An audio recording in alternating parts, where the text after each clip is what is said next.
Hey, what's up? Welcome to the Mandatory. I'm Shantelle Chand, joined alongside none other than Bryan Fonseca, not the guy from Australia, but the guy from Queens.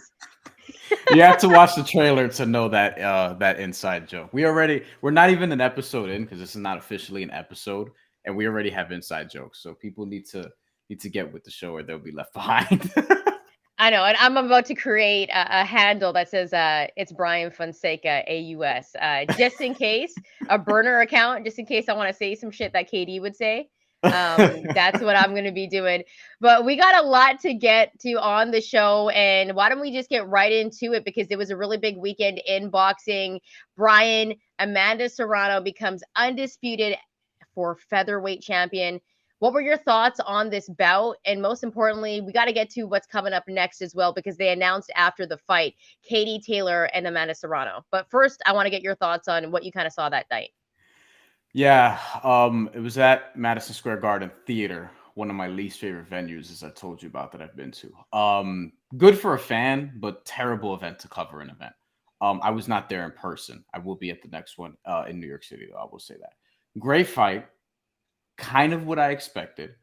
I think people slept on Erica Cruz coming in. I thought Amanda Serrano being minus 700 was kind of unfair as a Yeah. favorite. Minus 700 was kind of unfair as a favorite just because, like, yeah, you know she's going to win, kind of, but like Erica Cruz is tough and she had been on a roll winning 12 or 13 something fights straight before that. But at the end of 5 rounds, and we're halfway through, I thought Erica Cruz was actually winning the fight. I Yeah. had her up 3-2. I'm not sure how you scored it to that point. And then I thought Amanda Serrano just closed the show, winning all the rest of the rounds. I had a 97-93 for Amanda Serrano. I thought that once she figured out the timing, because Erica Cruz was kind of doing the same thing over and over, but it was a little unpredictable at the same time, dipping her head high Yeah. and low, being able to evade these inside shots, throwing looping hooks over and over, that Mexican style fighting that we all love. She's coming forward. And then once Amanda Serrano was able to get in between those shots and pick her apart, straight 1-2 combo like her trainer Jordan Maldonado asked for.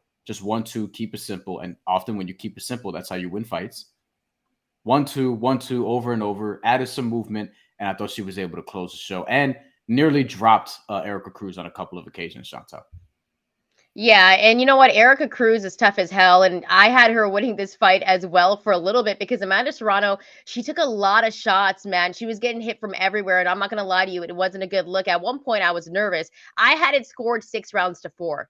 That's how close I had this fight. And the thing about it is Amanda Serrano, she's getting older in age too, right? So as she's Yeah. getting hit a lot, I'm like, okay, like, is her age catching up to her at this point, right? Which kind of makes sense. And that's why they're now going for another massive fight. This is the moneymaker. Katie Taylor, Amanda Serrano. I mean, I just want to give mad props to Erica Cruz, but this is the fight that we want to see, right? It's going to be in Ireland, which is interesting because how are the judges going to score that one? You know what I mean? Like, the judges always tend to sway to the home time favorite. That's what I don't want in this fight, because initially, Bryan, I'm going to keep it real with you. I thought Serrano won the first fight with these two. I did as well. I was surprised she didn't get the decision in New York City since we're talking Yeah. about hometown favorites. But, if you kind of go through Katie Taylor's career, which I'm about to do once I pull up her BoxRec profile, Amanda Serrano, I thought edged out the fight with Katie Taylor 96-94. That was very close. And I thought that Yeah. there were a lot of people who are Katie Taylor fans on Twitter just sort of like, oh, like how could you people in America think that Amanda Serrano won the fight as if it was some crazy shit? Like, I think I It was kind of wish close. in hindsight that the fight was a draw. You know what I mean? Yeah. Because and I wonder, like, and I want to get to the Katie Taylor point you made in a second, but I want to ask you this first. Is there any part of you that's a little concerned that this rematch is going to happen in May? We're 3.5 months out from that, and Amanda Serrano was just in a war with Erica Cruz. Well, that's the thing about it, right? I also think if Erica Cruz, because they had that accidental headbutt, so she had that big Mm, ass gash, right? I yeah. think if she didn't have that gash, that could have changed the trajectory of this fight, to be quite honest with you, because Erica Cruz was giving it to her. And you talk about the layoff in between the next big fight. I don't know if that's enough time for her to recover. She took a beating. You know what I mean? Yeah. Like, she was at one point, I'm like, yo, is she using her face for target practice? Like, you know what I mean? And like the body shots were coming too. So at this point, I'm like, man, I'm a big Amanda Serrano fan. I like Katie Taylor as well. I do think Serrano won the first fight. I don't think she has enough time to, I guess, rest up before this next fight, if I'm going to be real with you. And I'm concerned about the judges. Like, I'm just going to keep it real. Okay, people are going to hate me for this, but like, as a boxing fan, there's been so many robberies in broad daylight. You know what I mean? And I just want this to be a fair fight. I'm sure it will be, but I think it's going to be close. I think it's going to be just like the first fight. And I think Katie Taylor is going to stick to that exact same game plan. Because if you remember in the first fight, Katie Taylor really picked it up later on in the fight. Like, she made those adjustments, right? And I think a Yeah. lot of people lean to her, and that's kind of why she ended up getting that victory. But it was really close. And to answer your question, I don't think that's enough time for her to rest up. Katie Taylor last fought in October. So it will be 6 months. The perfect 7 amount months. of time. 7 months actually in between fights. Yeah. She beat Karen Carbajal, unanimous decision, Wembley. That was a good fight. Blowout. Yeah, that was a blowout. Yeah. The Amanda Serrano decision was close. We already touched on that. That was last April. So a little over a year later, May 20th in Ireland. Don't know if it's going to be at Croke Park yet. And I kind of would like to see that because, one, Katie Taylor, shockingly, hasn't fought in Ireland despite being Irish yet. So the crowd is going to be outstanding. Like, whatever you saw when Conor McGregor fought in Ireland, it's going to be probably bigger than that because we're talking about maybe 80,000 people if it's in Croke Park, right? The scoring issue that you brought up, right? Delphine Persoon, Katie Taylor beat her a few years ago. That was a majority decision in Madison Square Garden that I felt like could have easily been a draw. One judge did see it that way. Two others had it 96-94. That was a few years ago. I thought Natasha Jonas had some moments against Katie Taylor that was scored unanimously for Katie Taylor, 96-95, 96-94, 96-95. I remember thinking this could be a draw at 95-95.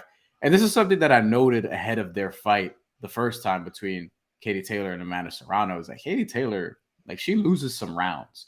I think she's absolutely, like, she's undefeated, right? There's no question about that for me. That's not the point that I'm making here. But, like, you know, the judging is going to be a factor in Ireland. And Amanda Serrano now, having beaten Erica Cruz by decision, so now she's 44-2 and one draw with 30 knockouts. She hasn't recorded a knockout in, it'll be 2 years in March. And we're getting to that point where it's like, you know, Manny Pacquiao stopped knocking guys out. Floyd Mayweather stopped knocking guys out, except for Conor McGregor. So if Amanda Serrano is going to win in Ireland, do you feel like she has to knock out Katie Taylor? I don't think it's going to be that far, right? Like, I think she can outbox Katie Taylor, maybe, but, you know, are the judges going to see it that way? When you know how it is when you fight in your hometown, the crowd's going to be extra loud for the Katie Taylor shots, and it is what it is. The thing about it is, like, I don't think she knocks her out. I'm sorry. I just don't think Serrano knocks out Katie Taylor. I don't think that happens. So, I mean, she has to outbox her in every round. And it has to be one of those things where you're like, yo, she's outboxing the shit out of her in that round. But Katie Taylor's too good, and you know that's not going to happen. No, exactly. So it'll be interesting to see. I think it's going to be a close fight, but this is the fight that we wanted to see, and it's going to be a moneymaker. So I'm definitely hyped for it. Now, we saw some more history get made as well on the weekend, Bryan. Alycia Baumgardner, she is now undisputed at 130 pounds. What were your thoughts on this fight? And what's next for Alycia? Because she also mentioned Katie Taylor, you know, post-fight. What are your thoughts on what happened this weekend in Alycia's performance? You know, I wondered about that because with Alycia Baumgardner being a super featherweight and Amanda Serrano, having won titles in 7 different weight classes, but also currently fighting at featherweight, her best weight, I was like, are they potentially setting up, in case the Katie Taylor rematch doesn't go down, Baumgardner versus Serrano in like the spring or summer? I feel like we're going to get Baumgardner versus Michaela Mayer too. Michaela Mayer has been stalking Alycia Baumgardner ever since the split decision didn't go her way. And look, I think I had that fight in 96-94. If you recall, we talked about it at the time, not on this show because this wasn't the show yet, but like it was 96-94 for Alycia Baumgardner for me. But I think that it was close enough to where a rematch is absolutely warranted. And typically, you know, when you're the champion and you lose in very close fashion, I think a rematch is warranted. So I would like to see that happen again. And it would also make money, be a main event on maybe ESPN, maybe DAZN, whatever. But I think that you can figure out the business there, and it'll be very profitable for both women. And I would love to see that. As far as the fight I mean, itself for Alycia Baumgardner, real quick though, just to get into this, right? yeah. Because this will actually answer your question. Yeah. But Alycia Baumgardner is a star.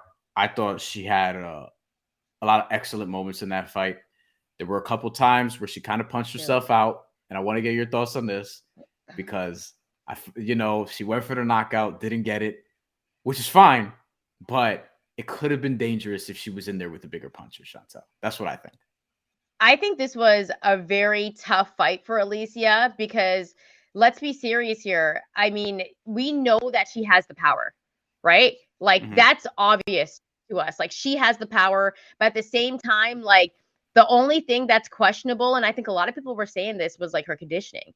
Because like Yeah, she was throwing heavy bombs, and then you kind of saw her like slow down later in the fight. I mean, she dropped her opponent twice, right? So yeah. we know that Alycia has got this power, but the only question is her conditioning throughout a whole entire fight, which is why I do think that the Michaela Mayer fight, the rematch, is going to be the moneymaker, right? Why not go for that fight?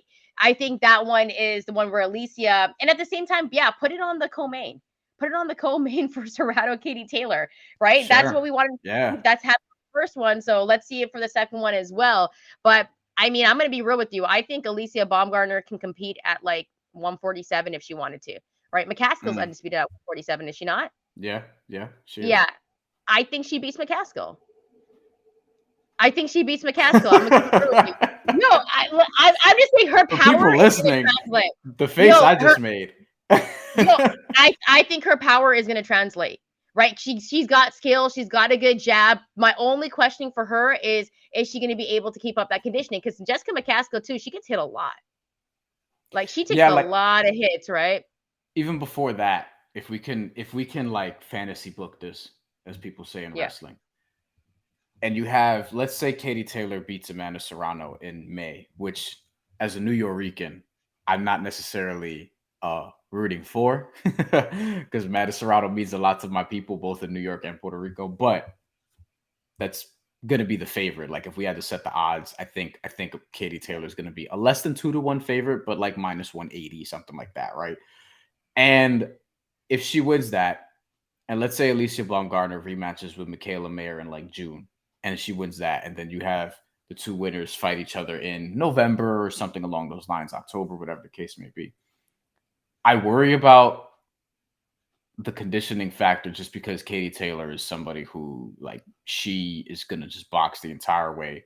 She's not yeah. easy to hit unless you're a supreme pressure fighter like Amanda Serrano. And I think Alycia Baumgardner will find her, but I also think Katie Taylor is excellent at finding those openings to counter.